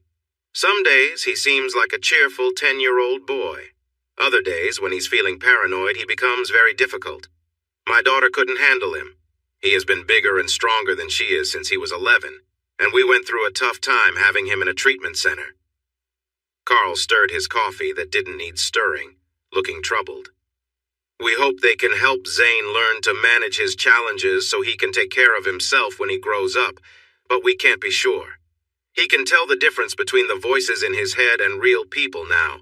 We have hope for him. He's responded well to some treatments. He coughed lightly, glancing at me. Have you seen the movie A Beautiful Mind? He asked. I nodded. Well, he said, the doctors say that's like my grandson Zane. If you want to understand him, that's a good movie to watch. I nodded again, my eyes lost in thought as I recalled some of the heavy moments in that film. I shook my head gently. I'm really sorry, Carl, I said, unsure what else to say. I wish I had known, I added. He shook his head. There's nothing anyone can do, he said simply. I don't usually talk about such things just for fun. For the first time in a long while, he turned in his chair to face me directly. Boss, I'm not ashamed of my grandson, but I don't share much about him with anyone. My wife and I avoid talking about him because it brings up a lot of difficult feelings that we need to keep in check to get through our days. You understand? I did, and I knew my expression showed the sympathy I felt for him. He looked away. What I wanted to say is, it's not Zane's fault, you know? He didn't choose to struggle with his mind like this. We couldn't reach him or help him, Carl said, clearing his throat a few times and taking a long drink of coffee. It gave me time to reflect. Boss, he said carefully, you've let me into your life more than I expected. You've trusted me to manage my part of the company in my own way, and I appreciate that. I respect you more than anyone else I've worked for, and I think you respect me too. I nodded. I did. Here's the thing, boss, he started. I just can't sit and watch. I raised my hand to stop him. It's not Laura's fault either, I asked quietly. He nodded, looking at me to see how I would respond. I sighed. Carl had brought up something I had sensed for a while. Yeah, Carl, you're right, I finally said. I still have a problem more like a question about why Laura didn't share some of the things that were bothering her. But I've read a lot and I understand more now. I bit the inside of my cheek for a moment. I hear you, Carl. She didn't mean for her mind to play tricks on her, but some of what she did was so hurtful. My hands waved in frustration. Carl nodded, understanding my struggle. But Mark, he said gently, can you let that go? Deep down, can you see that if she had been herself, She would never have done those things? If she were the Laura you married, the Laura I know before she was overwhelmed by things she couldn't understand, she wouldn't have been unfaithful. You know that. I know you do. He watched me for a moment. I wanted to agree, but memories of that last night kept flooding my mind. Strangely, the anger Laura had felt that night in Las Vegas had also brought her out of a long fog. I had learned at least that much from Dr. Jameson. "Boss," Carl said calmly, "if Laura had been sick, going through chemotherapy, losing her hair and getting weak, would you blame her for being ill? Could you really do that?" I sat still for a long time. I had thought about this before, but Carl painted a vivid picture I couldn't ignore. He was asking me to look at my beliefs and question whether I was a real man or just a false idea of one. Did I want my pride and my natural dislike of the thought of Laura being with someone else to define my manhood? It felt like my thoughts were on display. Or maybe Carl was more insightful than I realized. "Mark," he said kindly, "if you met a young divorced woman, let's call her, Laura, and you thought about having a serious relationship with her, would you ask her how many previous partners she had, what their relationships were like? Would you?" he asked, challenging me. "I didn't think so," he concluded, seeing the answer on my face. Honestly, those details were none of my business. They were part of that fictional woman's private past. They were things a man marrying a divorced woman would learn to overlook. He would come to terms with her past as if it were normal, not feeling ashamed or wanting revenge. If he were strong enough, she would also accept his past, knowing he was with her now, not the other women from before. Suddenly, I remembered a few parties I went to with a girlfriend before I met Laura. I didn't think much about those crazy times. I hadn't thought of them in years, but some of my actions there weren't something I was proud of. Laura lived with that part of me, even though she never knew. Those moments shaped me just like the high school football games I played. They taught me what to avoid and who I didn't want to become. "Carl?" I asked, settling back into my comfortable chair. He raised his eyebrows in curiosity. "I know you have a degree in criminology, Carl. Did you also study psychology?" I asked with a small smile. He smiled back and shook his head. "Nope," he replied briefly. "But I was a police officer for 17 years, boss. You see a lot driving around in the patrol car." His expression became serious. "My grandson also taught me many things. I wish I had a better attitude when I started spending time with him." I raised my hand to signal him to stop. "Don't be hard on yourself, Carl," I said kindly. "We all learn as we go. And today I learned something, my friend." "Thank you," I said simply. "No problem," he replied with a grin. "You were already heading in that direction. I just helped you move along a bit faster, that's all." Just then the phone rang, interrupting our conversation. It was Maggie on the intercom. "Yes, Maggie," I said, pressing the button to put her on speaker. "Mark, Laura is on the phone," she said softly. I paused for a moment. "Please connect her," I finally replied. I turned to apologize to Carl for taking the call, but he was already slipping out the side door to his office. He gave me a thumbs-up sign before disappearing.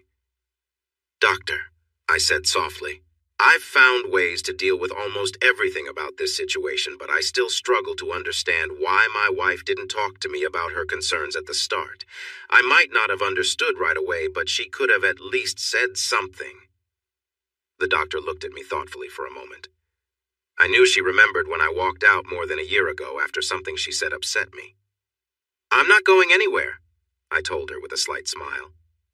Her eyes widened briefly. She didn't expect me to understand her so easily. She smiled back at me. "She wasn't able to express her feelings clearly enough to understand them, Mark," the doctor said. "And that's if she even realized when her memories started to bother her," she added. "Laura didn't know how to deal with her feelings back then either." "I do now," Laura said firmly. "I'll talk to you about what worries me, even if it means barging in on you when you're having a moment," she finished. I blinked in surprise. You probably won't have to go that far," I said quietly. Both women laughed at the way my face turned red. It felt good to hear Laura's laughter. It had been a long time since I heard that sound. She held my hand tightly between hers. We were sitting close together, our arms brushing against each other. I felt comfortable with the closeness again. With Carl's help, I had crossed a line, and I wasn't going back. "As Laura said, Mark, She now has the skills to handle her feelings and any troubles that come to the surface.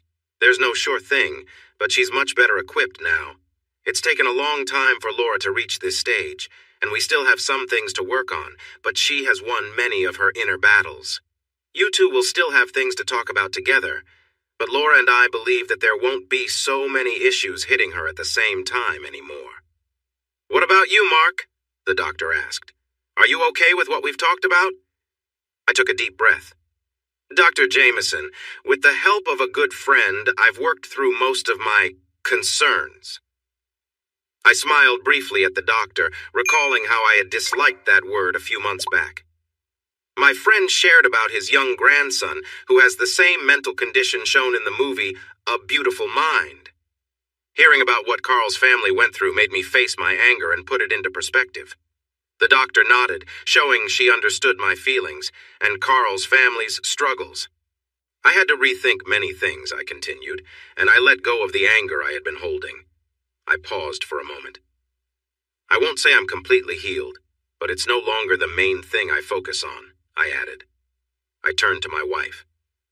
There will be times when I might feel low and some of my frustration might slip out, and I might say things to hurt you, Laura, but I will work on getting better. And I won't stop trying, okay? Laura's eyes filled with tears. She could only nod and gently squeeze my hand. Honey, I said, part of me wants to say there's no reason for what you did and that I shouldn't let you back into my heart, into my life, but I refuse to give in to that feeling. I looked at my wife's kind face as she listened to me. The last time we were in Dr. Jameson's office, Laura was still weak and emotional. She had trouble looking me in the eyes.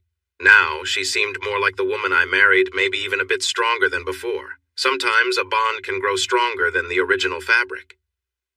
I think if I can say I forgive you for what happened, but at the same time I can't pretend it didn't hurt, then I can move on, I said. I paused, hoping someone would respond, but no one did. We can't act like none of this ever took place, Laura. There has been too much pain for that to happen. I can cope, but I want to learn from these terrible events, Mark. Laura replied gently. I can't forget them, but if I use them as reminders of what I never want to experience again, they will help me. Do you understand? I did, and nodded. Is there anything else, Mark? Dr. Jameson asked after a moment of silence. I took a deep breath and relaxed my shoulders. I fear some men will see me as weak, someone to look down on, I admitted slowly. I wasn't used to being so open, especially with someone I didn't know well. I'll have to handle those men in ways they will understand. Their opinions might not matter to me, but it will still be a challenge. Dr. Jameson shook her head. I don't think you will face that, Mark, she said firmly. I haven't seen anyone like that in my practice. Those who are weak accept mistreatment without standing up for themselves. She glanced at Laura and smiled briefly before turning back to me. Laura and I have talked about a lot of things, she continued.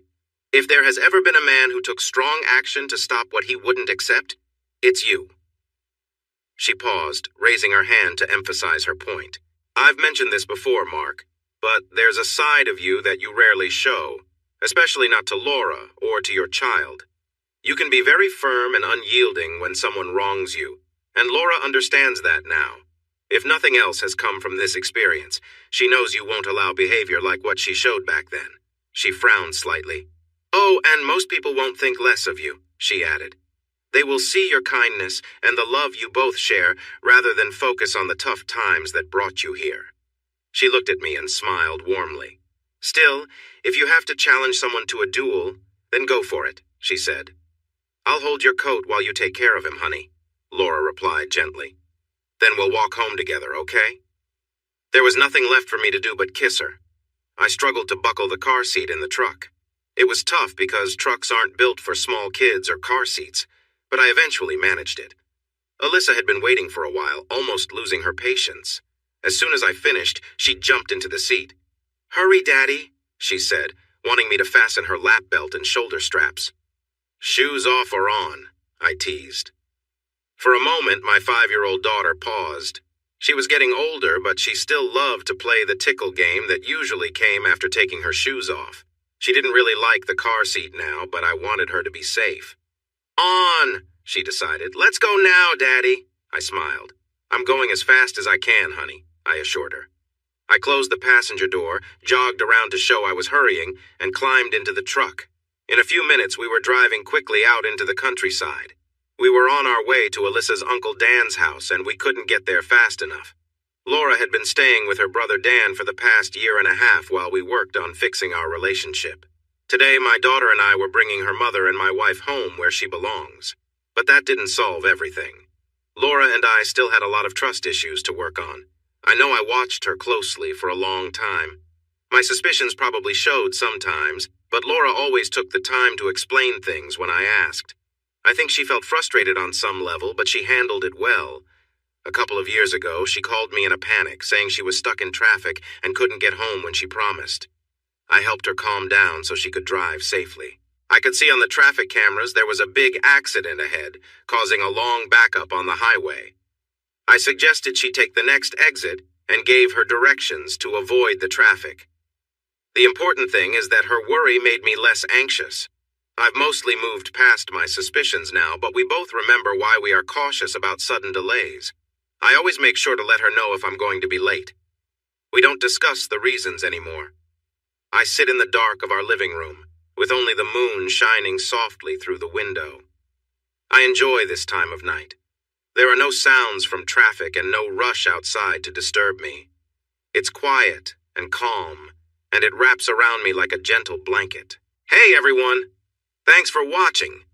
Don't forget to subscribe and turn on notifications so you won't miss any of the exciting stories we have coming up. What do you think about the characters in this story? Let us know in the comments. We'd love to hear from you.